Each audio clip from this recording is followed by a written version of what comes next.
কাম দুই প্রকার।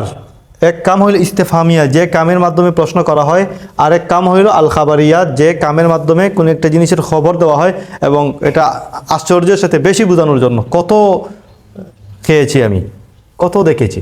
আমরা বাংলায় অনেক সময় বলি না, তোমার কাছে কত টাকা আছে, তোমাদের ক্লাসে কতজন ছাত্র আছে, এরকম প্রশ্ন করি আমরা। আবার অনেক সময় আমরা বলি যে আমি আজ কত টাকা খরচ করেছি, কত মানুষের সাথে আমি আজ সাক্ষাৎ করেছি। এগুলো কিন্তু প্রশ্ন না, এগুলো বেশি বোঝানোর জন্য বলা হয়। আমি কত টাকা আজকে খরচ করেছি, কতজন মানুষ আজকে আমার সাথে সাক্ষাৎ করেছে, আমি আজ কত মানুষকে সালাম দিয়েছি, এই ধরনের বাক্য। অথবা প্রশ্ন, তুমি আজ কতজন মানুষকে সালাম দিয়েছো, প্রশ্ন।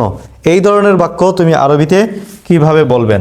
এখানে দেখেন আমরা যে বলছি, যে কথাগুলো বলছি, বাক্যগুলো বলছি, এখানে কিছু আছে প্রশ্ন আর কিছু আছে খবর।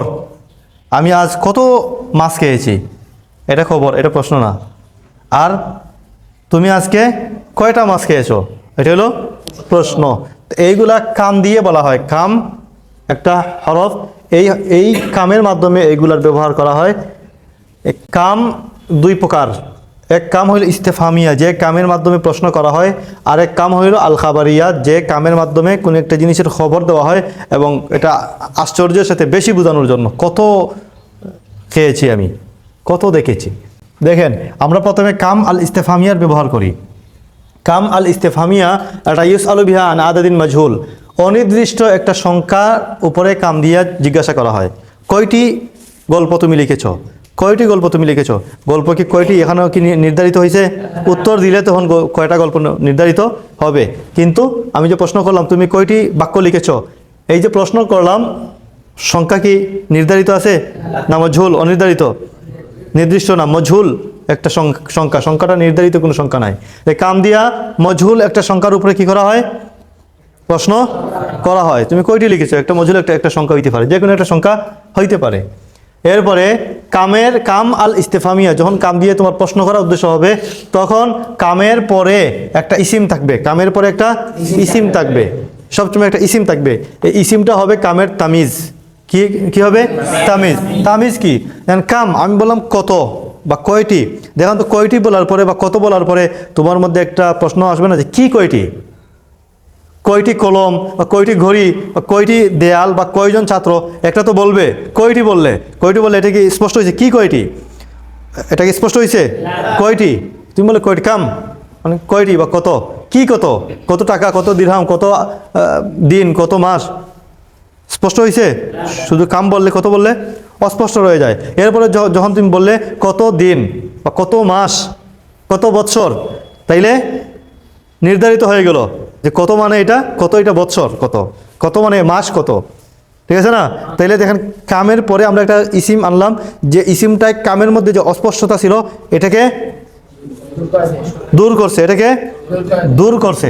কামের পরে একটা ইসিম আসবে, যে ইসিমটা এসে কামের মধ্যে যে অস্পষ্টতা ছিল সেটাকে দূর করে দিবে। ওই যে শব্দটা এসে এই কামের অস্পষ্টতাকে দূর করে দেয়, এটাকে বলবে তুমি তামিজ। কি বলবে? তামিজ। এটা অস্পষ্টতাকে দূর করছে। এই যে তামিজ, যেটা কামের পরে যে ইসিমটা আসবে, যে ইসিমটার নাম হইল তামিজ, আর কামের নাম হবে তখন মুমাইয়াজ, যেটা থেকে অস্পষ্টতারে দূর করা হয়েছে। কিতাবান বলার দ্বারা কাম কিতাবান, কয়টি বই, বই বলার দ্বারা কাম কয়টি, কয়টি অস্পষ্ট না, কি কয়টি, বই বলার পরে কি কয়টি স্পষ্ট হয়ে গেছে, বই কয়টি।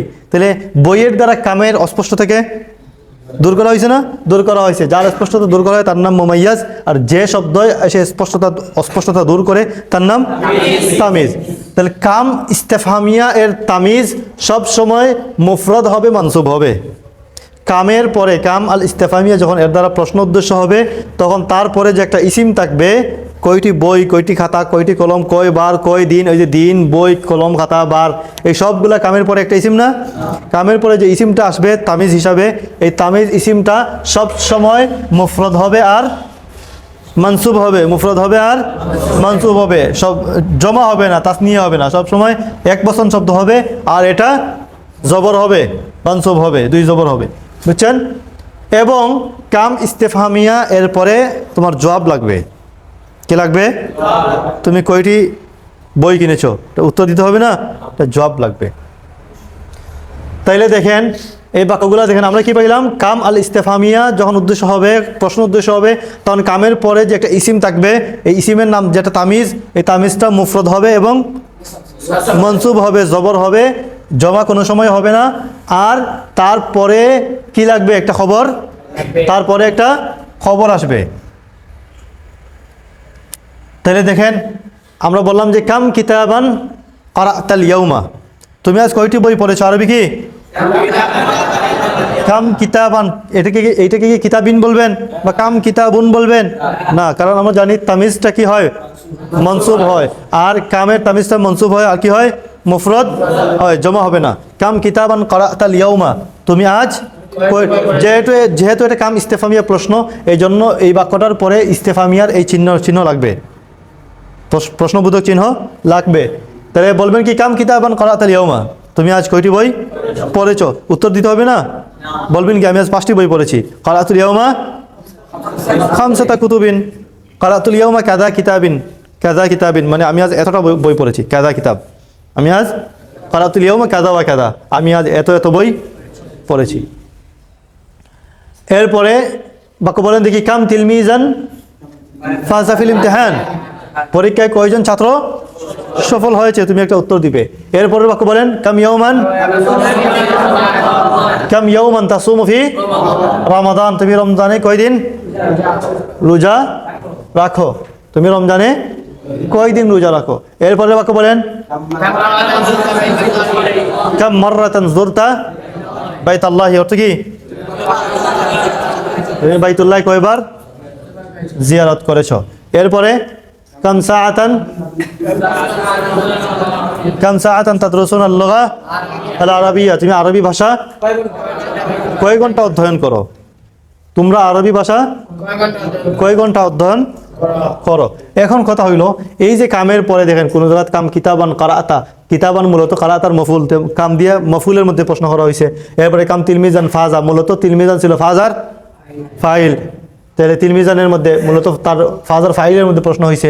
কাম ইয়াউমান তাসুমু, মূলত ইয়াউমান তাসুমুর মফউলুন ফিহির মধ্যে। কাম মাররাতান যুরতা, মাররাতান মূলত যুরতার মফউলুন মুতলাক, ঠিক আছে, এর মধ্যে প্রশ্ন করা হয়েছে। সাআতান মূলত মফউলুন ফিহি, ঠিক আছে।